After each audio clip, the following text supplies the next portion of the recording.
జై శ్రీమన్నారాయణ. అందరికీ నమస్కారం. మనం విష్ణు సహస్రనామంలోని ఒక్కొక్క శ్లోకానికి కూడా అందులో ఉన్న నామాలకు మనం అర్థాలు తెలుసుకుంటున్నాం కదండి. ఈరోజు 19వ శ్లోకం యొక్క అర్థం తెలుసుకుందాము.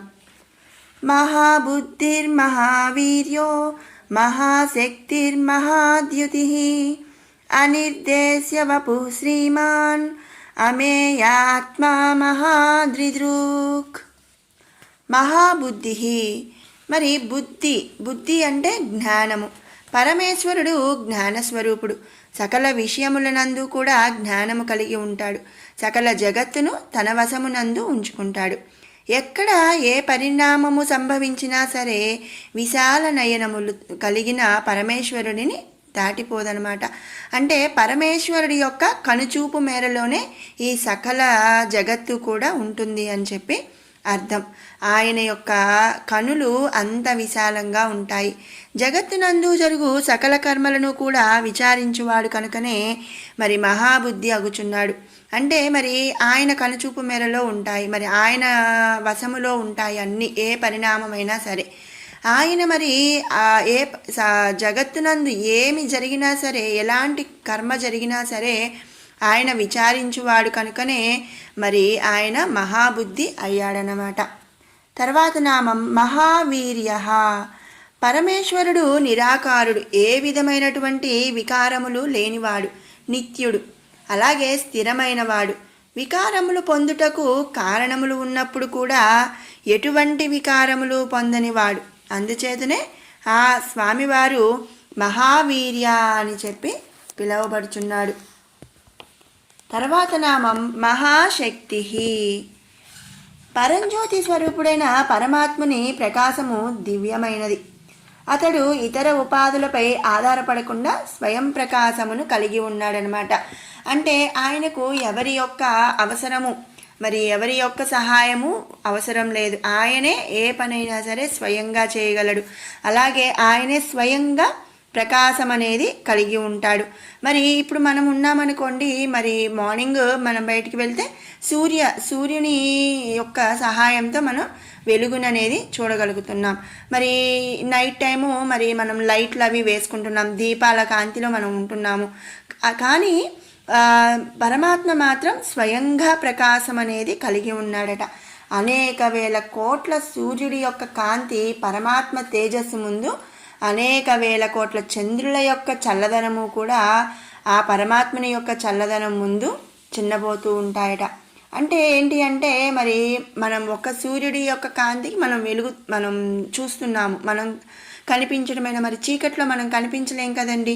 మరి మనం కనిపించాలి, మనం వెలుగు కావాలి అంటే మరి మార్నింగ్ అయితే సూర్యుడి యొక్క అవసరం ఉంటుంది, ఈవినింగ్ నైట్ అయితే మరి దీపపు కాంతులలో మనం ప్రకాశిస్తూ ఉంటాము.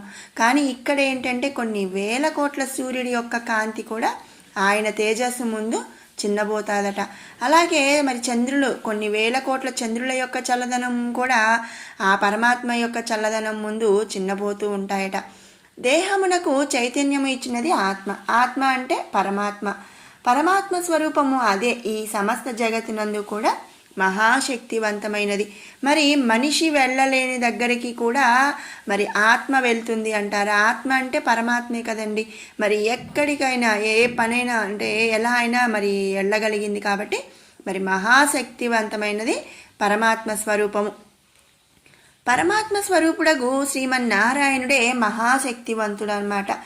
ఇచ్ఛాశక్తి, జ్ఞానశక్తి, క్రియాశక్తిని కలిగి ఉన్నటువంటి పరమాత్మకు మించిన మహాశక్తి ఈ జగత్తునందు లేకపోవట అనేది మనకి తెలిసిన విషయమే. కాబట్టి ఆ పరమాత్మ మహాశక్తి అనే నామముతో పిలువబడుతున్నాడు. తర్వాత నామం మహాద్యుతి. పరమాత్ముడి స్వరూపము నిర్ధారించుట అసంభవము. అతడే సమస్త జీవరాశికి కూడా మూలాధారము. మరి జీవరాశులందరికీ కూడా మూలాధారము పరమాత్ముడు ఒక్కడే. అతడు ఎల్లప్పుడూ కూడా నిలిచి ఉండే నిత్యుడనమాట. ఆయనకు మరి ఆది అంతం అనేది ఏదీ లేదు. ఆయన ఎల్లప్పుడూ కూడా నిలిచి ఉండే నిత్యుడు. అతడు జ్ఞానము చేత మాత్రమే పట్టుబడుతాడు. సాటిలేని సద్గుణ సంపన్నుడు, స్వయం ప్రకాశి, వేల కోట్ల సూర్యచంద్రుల కాంతిని చల్లదనమును కూడా ఆ పరమాత్మ కలిగి ఉన్నటువంటి వాడు. వాటితో పాటుగా మరి ఇచ్ఛాశక్తి, జ్ఞానశక్తి, క్రియాశక్తుల చేత ప్రకాశించే నిత్యుడు కాబట్టి ఆ స్వామిని మనం మహాద్యుతి అనే నామముతో ఇక్కడ స్తుతించుకుంటున్నాము. తర్వాత నామం అనిర్దేశ్య వపుః. పరమాత్మ సకల జగత్తుకు కూడా ఆధారభూతుడు. అతడి స్వరూపమును చెప్పుటకు వీలు కానున్నటువంటి వాడు. సమస్త జీవరాశులందు కూడా ఉన్న చైతన్యమే స్వరూపముగా కలిగి ఉన్నవాడు. వేదోపనిషత్తుల యందు చెప్పబడినటువంటి వర్ణనలకు అతీతుడనమాట. పరమాత్ముడు నిరాకారుడు, రూపము లేనటువంటి వాడు కనుక భగవంతుని రూపము ఇది అని మనం ఏది కూడా ఖచ్చితంగా చెప్పలేము. అగ్ని, వాయువు, జలము, ఆకాశము, భూమి, సకల జీవరాశులు కూడా చరాచర పదార్థములన్నిటినందు పరమాత్ముడు ఉన్నాడు. మనం ముందు ఫస్ట్ నామం నుంచి కూడా మనం చెప్పుకుంటున్నాము, ఈ సకల జీవరాశుల్లో కూడా అంతర్యామిగా పరమాత్మ ఉన్నాడు అని చెప్పి. అంటే ఏంటి అంటే మరి ఈ సకల జగత్తు, మరి ముల్లోకాలు కానివ్వండి, దేవలోకాలు కానివ్వండి, మరి ప్రతి దానిలో కూడా ఆయనే అంతర్యామిగా ఉన్నాడు. చరాచర పదార్థములు అన్నిటినందు కూడా పరమాత్ముడు ఉన్నాడు. ప్రత్యేకంగా ఆ రూపము చెప్పుట అనేది మరి అసాధ్యం అన్నమాట. మరి ఇప్పుడు మనం ఒక నీరే ఉందనుకోండి, నీరు ఏం చేస్తాం, మనం గ్లాస్లో పోస్తే గ్లాస్ ఆకారం అనేది వస్తుంది, మరి ఒక ప్లేట్లో పోస్తే ప్లేట్ ఆకారంలో ఉంటుంది. మరి దానికి ఎలాంటి ఆకారము లేదు. మరి నీటికి ఏ ఆకారం ఉంది అని మనం చెప్పలేం. అలాగే ఆ గాలికి కానీ, అగ్నికి కానీ, దేనికి కూడా మనం ఈ ఆకారం ఉంది, ఇలా ఉంటుంది అని మనం చెప్పలేము. మరి అలాంటిది మరి అంత ఈ సకల జగత్తులో కూడా మరి అంతర్యామిగా ఉన్న ఆ పరమాత్మ స్వరూపము మనం వివరించటము, చెప్పటము అనేది అసాధ్యం. కాబట్టి ఆ స్వామిని మనం అనిర్దేశ్య వపుః అనే నామముతో స్తుతించుకుంటున్నాము. తర్వాత నామం శ్రీమాన్. శ్రీమాన్ ఐశ్వర్యప్రదాయిని అయిన శ్రీ లక్ష్మీదేవి యొక్క పతి. శ్రీమాన్, శ్రీ అంటే లక్ష్మీదేవి, మాన్ అంటే మరి పతి. మరి శ్రీ లక్ష్మీదేవి యొక్క పతి ఎవరండి? శ్రీమన్నారాయణుడు. కాబట్టి సకల ఐశ్వర్యములు కలిగి ఉన్నవాడు. శ్రీ అనగా మరి లక్ష్మి, ఐశ్వర్యము, వాటితో పాటుగా శుభము అని కూడా అర్థం అనేది వస్తుంది. శుభములను కలిగించు దివ్యమంగళుడు లక్ష్మీపతి. సకల ఐశ్వర్యములకు నిధి వంటి వాడైన పరమేశ్వరుడు నిరంతరం దివ్య మంగళాభరణములతో ధరించి ఉంటాడు. కాబట్టి ఆ స్వామిని మనం శ్రీమాన్ అనే నామముతో ఇక్కడ స్తుతించుకుంటున్నాము. తర్వాత నామం అమేయాత్మ. పరమాత్ముడు తన దివ్య సుందర దేహమునకు తగినట్లుగా మరి గాంభీరస్య భావమును కలిగి ఉండువాడు.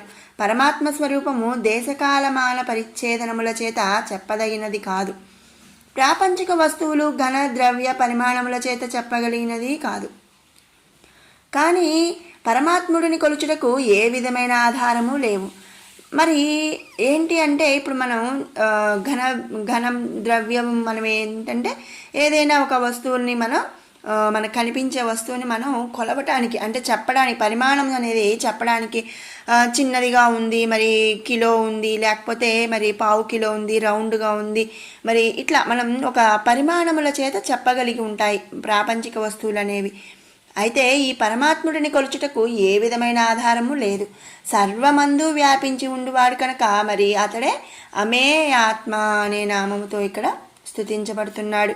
తర్వాత నామం మహాద్రిధృక్. దేవతలు అమరత్వమును సాధించుటకు అమృతము కొరకు రాక్షసుల సహాయంతో క్షీరసాగర సముద్రంలో మందరగిరి పర్వతమును కవ్వముగా, సర్పరాజు అయిన వాసకిను సర్పము తాడుగా చేసుకొని క్షీరసాగర మదనం అనేది ప్రారంభించారు. మరి క్షీరసాగర మదనం మనందరికీ తెలుసు కదండి. శ్రీమన్నారాయణుడు మందర పర్వతము కింద తాబేలు రూపంలో ఉంటాడు. ఆ పర్వతం అనేది మరి నీటిలో మునిగిపోకుండా, ఇక మందర పర్వతాన్ని ఒక కవ్వంలాగా చేసుకొని దానికి సర్పరాజైన వాసుకిని మరి తాడుగా పెట్టి తలవైపు మరి రాక్షసులు, తోకవైపు దేవతలు నించొని ఒక మరి మనం మజ్జిగ కవ్వంతో మజ్జిగను ఎలా చిలుకుతారో అట్లా మరి క్షీరసాగరాన్ని మరి క్షీరసాగరాన్ని మదించారంట. మరి ఇలా క్షీరసాగరం మరి మదనం చేయాలి అనుకున్నప్పుడు ముందు మందరగిరి పర్వతం క్షీరసాగరంలో మునిగిపోకుండా దేవతలు శ్రీహరిని ప్రార్థించారు. అప్పుడు శ్రీహరి కూర్మ అవతారం అంటే తాబేలు అవతారం ధరించి మందరగిరి కింద భాగమున చేరి దానిని తన వీపు పైన ధరించాడట. మరి మందరగిరిని నీటి మునగపోకుండా మోసినవాడు కనుక మహాద్రిదృక్ అని చెప్పి ఇక్కడ పిలువబడుతున్నాడు. అంటే ఏంటి అంటే పర్వతము జ్ఞానమునకు సంకేతం. అటువంటి జ్ఞానమును మోయిచు ఊతమిచ్చువాడని చెప్పి మహాద్రిదృక్ అంటే అర్థం అన్నమాట. కాబట్టి ఆ స్వామిని మనం మహాద్రిదృక్ అనే నామముతో ఇక్కడ స్తుతించుకుంటున్నాము. మరి విన్నారు కదండి 19వ శ్లోకం యొక్క అర్థం. ఇప్పుడు 11 నుంచి 20వ శ్లోకం వరకు కూడా ఒకసారి పారాయణం చేసుకుందాము. అజ సర్వేశ్వర సిద్ధ సిద్ధి సర్వాదిరచ్యుత వృషా కపిరమేయాత్మా సర్వయోగ వినిశ్రుత వసుర్వసుమనా సత్య సమాత్మా సంమిత సమః అమోఘః పుండరీకాక్షో వృషకర్మా వృషాకృతిః రుద్రో బహుశిరా బభ్రుః విశ్వయోనిః శుచిస్రవాః అమృతః శాశ్వతః స్థాణుః వరారోహో మహాతపాః సర్వగః సర్వవిద్వానుః విశ్వక్సేనో జనార్దనః వేదో వేదవిదవ్యంగో వేదాంగో వేదవిత్కవిః లోకాధ్యక్షః సురాధ్యక్షో ధర్మాధ్యక్షః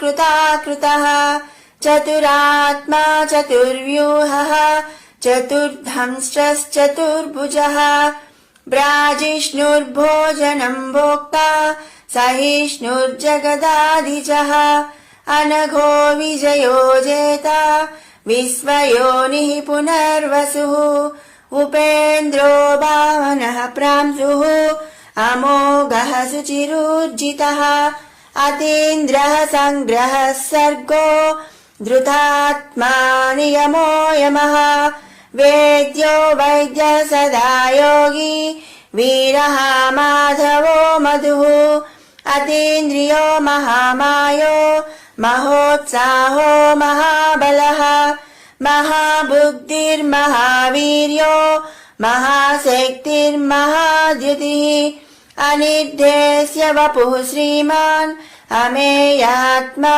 మహాద్రిదృక్ మహేశ్వాసో మహీభక్త శ్రీనివాసః సతాంగతిః అనిరుద్ధః సురానందో గోవిందో గోవిదాంపతిః.